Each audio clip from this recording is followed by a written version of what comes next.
Les différents fonds FAPE, et FARF, FASI et FEJ sont à pied d'œuvre pour traiter les dossiers reçus dans le cadre du programme d'autonomisation économique des jeunes et des femmes. Plus de 90 000 dossiers sont sur les bureaux des opérateurs qui en ont traité déjà 50 000 à ce jour. Les journalistes invités à constater l'état d'avancement des dépouillements ont été rassurés que dès septembre, certains demandeurs, ceux du FAPE par exemple, seront situés sur leur sort. Kosun Koulibaly, Ismaël Djiloma Sirima.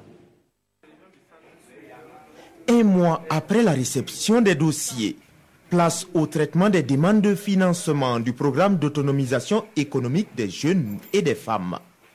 Et selon le coordinateur du programme, plus de 91 000 dossiers ont été reçus et un peu plus de 51 000 ont été traités à l'heure actuelle. Donc ça veut dire qu'il y a encore une différence de plus de 39 000 dossiers qu'il faut encore regarder. Donc nous demandons vraiment l'indulgence encore de la population, de la jeunesse, disons, ceux qui ont déposé leurs dossiers, de nous accorder encore un peu de temps pour nous permettre d'être vraiment sérieux sur les dossiers que nous avons reçus. 4 opérateurs sont saisis pour mener ce traitement.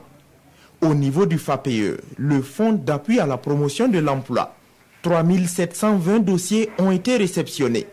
Et à en croire la directrice générale du FAPE, tous les dossiers ont été enregistrés et analysés.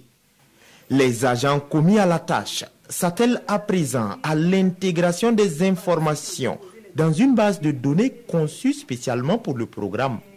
Après intégration de ces éléments dans la base de données, nous allons maintenant procéder à la tenue des comités de sélection. Voilà. Et c'est après, à l'issue des comités de sélection, que nous allons maintenant faire ressortir la liste des personnes qui ont bénéficié du programme. Pour ce qui concerne le volet adressé au Fonds d'appui des activités rémunératrices des femmes, 17 000 dossiers ont été reçus. 14 000 pour le Fonds d'appui au secteur informel et plus de 55 000 au niveau du Fonds d'appui aux initiatives des jeunes. En plus du programme, nous avons nos activités courantes qui sont là. Donc nous sommes obligés de faire les deux en même temps. Nous recevons des dossiers parallèlement dans le cadre de nos activités aussi. Toutefois, le coordonnateur du programme d'autonomisation économique des jeunes et des femmes annonce que les premiers projets à sélectionner sur les 30 000 prévus seront connus en septembre, notamment au niveau du FAPE.